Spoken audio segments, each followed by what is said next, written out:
What's good, YouTube? It's your boy, Blue Blood Sports TV, back at y'all with another one. So, super middleweight contender, title contender, Puerto Rican superstar boxer, Edgar Berlanga, has been suspended. Edgar Berlanga has 20 wins, no losses, no draw, 16 wins by way of knockout, 25 years of age, 6'1" with a 73-inch arm reach. He just faced against ALEXIS ANGULO, in which he won a unanimous decision over ALEXIS ANGULO, who is now 27 wins, 3 losses, no draws, 23 wins by way of knockout. One time in his career, he was knocked out. 38 years of age, 6'1" with a 75-inch arm reach. With that said, Edgar Berlanga, he won the fight, okay? This was a fight on Puerto Rican Day Parade here in New York at Madison Square Garden. And many people, they expected Edgar Berlanga to put on a dazzling performance, right? Because his performance before that, okay, when he faced off against Steve Rolls, won a unanimous decision, it wasn't that impressive, okay? And so with that said, Puerto Rican Day, Madison Square Garden, New York, New York. He's a Puerto Rican superstar here in New York, and everybody expected it to be a dazzling performance, but it was not a dazzling performance. Now, Edgar Berlanga, you know, there's a lot of confusion, in my opinion, when it comes to Edgar Berlanga. He parted ways with his longtime trainer, Andre Rozier. Edgar Berlanga, you know, he went on a streak. He was knocking out every opponent. 16 straight fights, 16 first round knockouts. He was absolutely putting on a dazzling performance, and it got a lot of hype.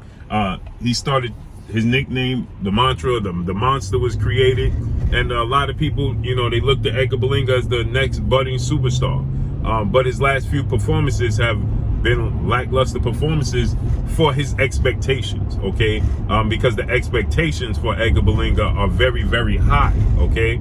And so with that said, when you knocking out all your opponents in the first round, you know, and things of that nature, you know, the expectations of you are extremely, extremely high, right?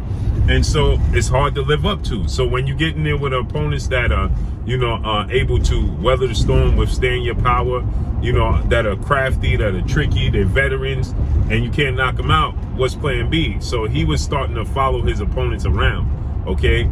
And then in this fight, people were saying he couldn't box. So in this fight, well, ALEXIS ANGULO, he was utilizing the ring. He was moving around the ring. He was boxing, okay? And so with that said, right, he got frustrated in the fight. ALEXIS ANGULO was landing big, clean power punches on him. He was, you know, able to absorb Edgar Berlanga's power. You know, he was landing his counter punches. He's very tricky.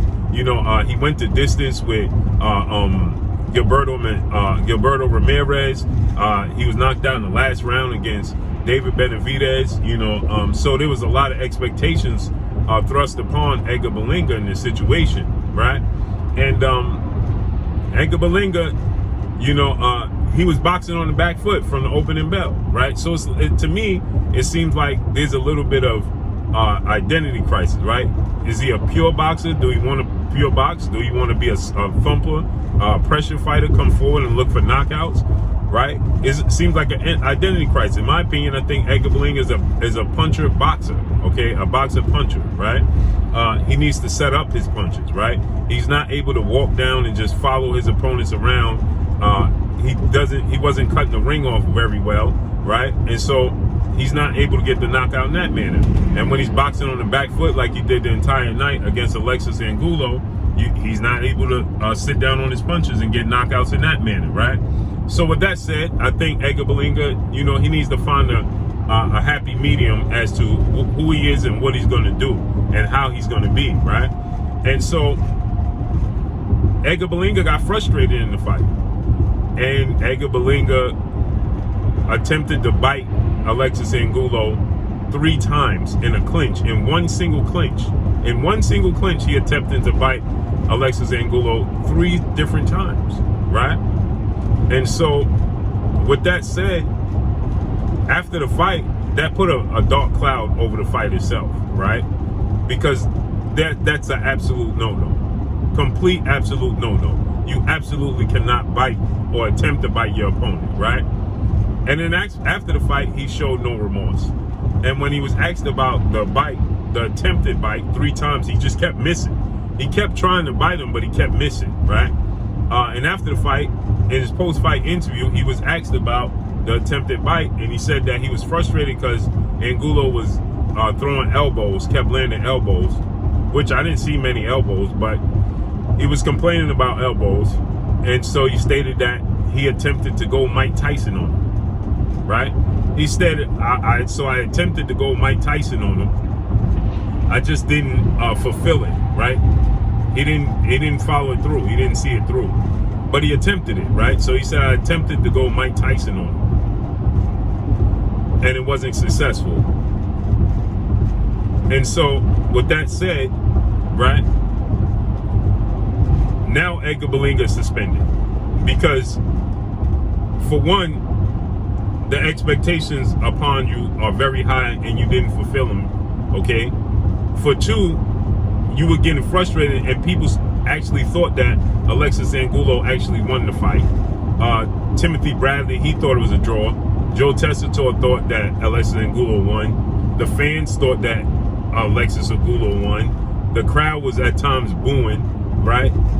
So there's a lot of expectations here in New York to live up to, and he didn't do it. So for one, that wasn't setting right with the fans, the media, and the boxing pundits. And then you attempted to bite him, and then showed no remorse, saying you was gonna go Mike Tyson. Now, if you guys don't remember, obviously Mike Tyson is famous for. Now, see, the thing about Mike Tyson, the difference between Mike Tyson and Edgar Berlanga is that Mike Tyson's legacy was already set in stone when he bit of that famous, infamous biting of Evander Holyfield in their second fight, where he was completely frustrated, okay, after he got knocked out the first fight. The second fight, he was frustrated, and he stated that Evander Holyfield kept hitting him, headbutting him, and he was frustrated with it, and so he attempted to bite Evander Holyfield. He didn't attempt, he followed through. He was successful. He bit a chunk of Evander Holyfield's ear off. So for Edgar Berlanga after the fight, and I love Edgar Berlanga, very nice kid, very welcoming. I believe the sky's still the limit. I think the jury's still out on him. I think that he has time. You know, the expectations was unrealistic after all those first round knockouts, right? And so with that said, you know, to say that you was attempting to go Mike Tyson on Alexis Angulo and show no remorse, and the fans and the media wasn't happy, well, New York decided that they're going to suspend him and sit him down.